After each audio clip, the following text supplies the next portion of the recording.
First ever factory outlet Mukunda jewellery KPHB Kothapet Khammam Somajiguda Hanamkonda. నమస్తే రమ్మగారు. నమస్తే జయ.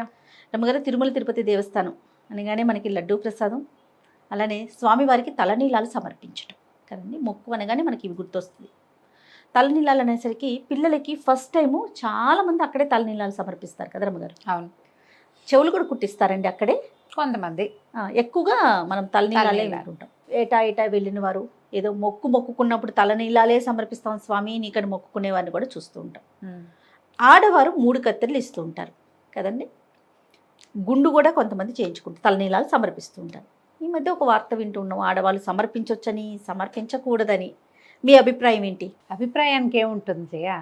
సిద్ధాంతం ప్రకారం అయితే స్త్రీలు తలనీలాలు సమర్పించకూడదు. ఎందుకంటే ఈ స్త్రీ శిరోజాలు తీసేది ఎప్పుడు మన భారతీయ సంప్రదాయం ప్రకారము వైధవ్యం సంప్రాప్తించినప్పుడు పూర్వకాలంలో కేశఖండాన్ని చేసేసేవారు, జుట్టు ఉంచేవారు కాదు. ఏంటంటే ఈ తలలు జుట్టు తీసేయటం వల్ల ఎప్పుడు తల బోడిగానే ఉంటుంది, వీళ్ళు సౌందర్యం ఇతరులకి కనపడదు. ఇతరుల వల్ల ఆడపిల్లలకు ఆడవాళ్ళకి వచ్చే సమస్యలు రాకుండా ఉంటాయి ఒకటి. ఇక పూర్వ సువాసిని లక్షణం, ఇది వరకు భర్త ఉన్నాడు ఇప్పుడు లేడు, ఇప్పుడు వీళ్ళింతే వైధవ్యానికి సూచనగా జుట్టు తీసేవాళ్ళు పురాతనమైన విధానము. పూర్వం చేసేవాళ్ళు భర్త గారు లేకపోతేనే జుట్టు లేకుండా ఉండాలి. చిన్నపిల్లలకి పెళ్ళిళ్ళు చేసి సంటప్పుడే పెళ్లి చేయటము, 10 ఏళ్ళు వచ్చేసరికి అలా భర్తలు పోవటం, వీళ్ళు 14 ఏళ్ళు వచ్చేసరికి బూర గొరిగించి మూల కూర్చోబెట్టడం మన తాలూకు పురాతన విధానం. తెల్ల చీర కట్టి కట్టడం, ఆ సాయం పంచలే, చీర కాదు, పంచ కట్టుకోవటమే. వాళ్ళు పంచనే చీరలాగా కట్టుకునేవాళ్ళు, ఆ తల గడప కనపడకుండా ఉంచుకునేవాళ్ళు పూర్వం.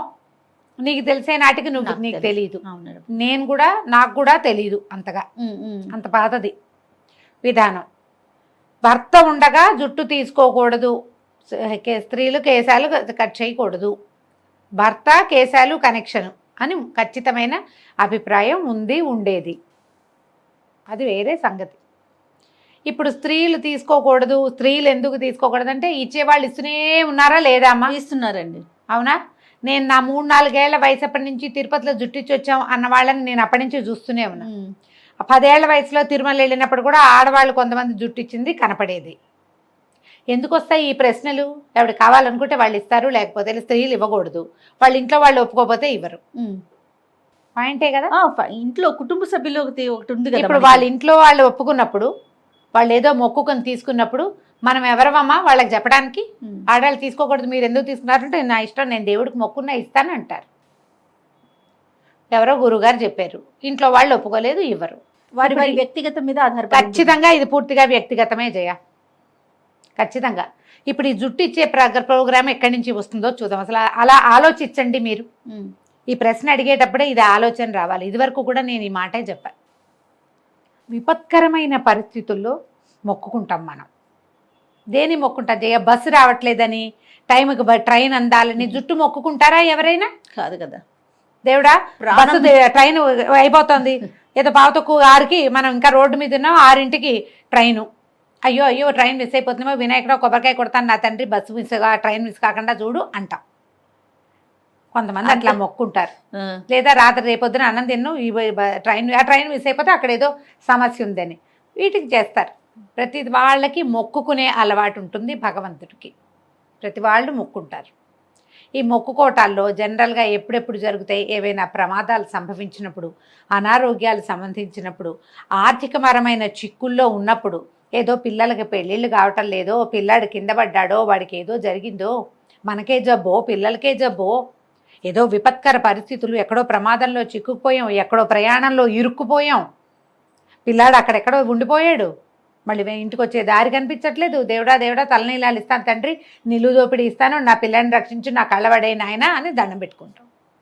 భర్తలకి ప్రాణాపాయ స్థితులు, ప్రాణాపాయం అయిపోతాడేమో, నిలువు దోపిడీ ఇస్తాను తండ్రి, పసుపు కుంకాలు కాపాడు, ఇలాగే కదమ్మా మొక్కుంటారు. అంతేగా. ఇప్పుడు ఈ విపత్కర పరిస్థితుల్లో భగవంతుడికి దగ్గరికి వెళ్ళి నాయన నేను నీకు ఇది ఇస్తాను, నాకు ఇది వదిలిపెట్టు, ఈ కాస్త నన్ను ఇక్కడ రక్షించు అనేటప్పుడు ఈ ముందు వెనక సంప్రదాయము ఆలోచిస్తారా జయ ఎవరైనా? అస్సలు ఆలోచించలేకపోతామేమో కదా.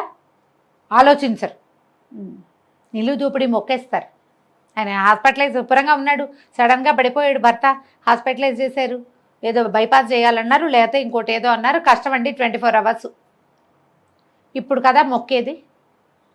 ఇప్పుడు సంప్రదాయము భర్త ఉండగా నేను తలనీలాలు ఇవ్వకూడదు అని ఆలోచిస్తారా అమ్మా?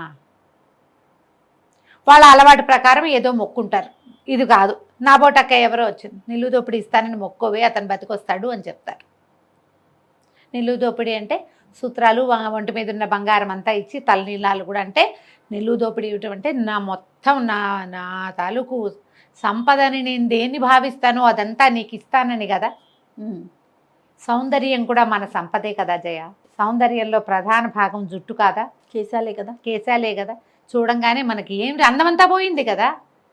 నా మీద నాకు ఏ ఆసక్తి లేదు, అదంతా నీకైతే తల నీలాలు ఇస్తే తలిచ్చినట్టు అప్పుడు మొక్కుతారు. నేను తల జుట్టు ఇవ్వండి అని ఎంకరేజ్ చేయట్లేదమ్మా, మీకు అర్థమవుతోంది కదా.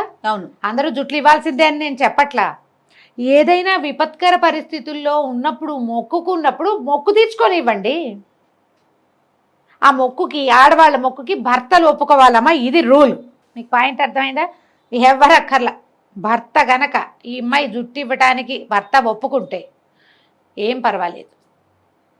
ఆయన ఉన్నాడుగా పక్కనే, ఇద్దరు కలిసే తీయించుకుంటారు. ఆయన జుట్టిస్తాడు, ఆవిడ జుట్టిస్తుంది, దేవుడికి దండం పెడతారు. ఇందులో జాతి నియమం ఏం లేదు.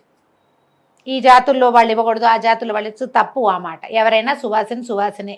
భార్యాభర్తలు ఇద్దరు ఉన్నప్పుడు ఇద్దరు మాట్లాడుకుని అనుకుని నేను జుట్టిద్దామనుకున్నాను, నీకు ఇట్లా ప్రమాదం తప్పింది, జుట్టు మొక్కున్నానంటే ఏదో నవ్వుతుంటే ఆడాళ్ళు జుట్టు పెట్టమేమిటే అంటారు. ఏమో నేను మొక్కున్నానంటే సరే నీ ఇష్టం, తన కోసమే కదమ్మా మొక్కుకుంది. ఒక్కోళ్ళు ఒప్పుకోనప్పుడు ఊరుకోడు, అప్పుడు 3 కత్తెరలో ఇవ్వండి, సరిపోలేదా? అంతే. పూర్తిగా వ్యక్తిగతము భగవంతునితోటి మనం ఎట్లా కనెక్ట్ అయి ఉన్నామనేది మొదటి పాయింట్. రెండోది, ఆడవాళ్ళు సువాసిని జుట్టు ఇవ్వాలంటే భర్త అంగీకారం ఉండాలి. అతను వద్దంటే మీరు చేయకూడదు, ఇది రూల్. అంతే. మీరు ఇప్పుడు మా రోజువారీ ఊరికే మీరు తిరుపతి వెళ్ళినప్పుడల్లా మిమ్మల్ని జుట్టు ఇవ్వమని నేను ఎంకరేజ్ చేస్తున్నానని పొరపాటు కూడా అనుకోద్దు. అలాంటి కామెంట్స్ చేయబోకండి దయచేసి, నా ఉద్దేశం అది కాదు. ఇట్లా ఏదైనా ప్రమాదకర స్థితిలో ఉన్నప్పుడు మీరు భగవంతుడికి మొక్కున్నప్పుడు ఆయనకి ఇచ్చిన మాట తీర్చుకోవచ్చు.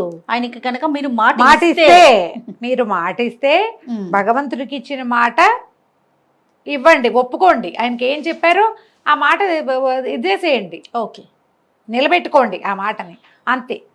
దాంట్లో తప్పులేదు. ఓకే రమ్మ గారు, నమస్తే. నమస్తే జయ.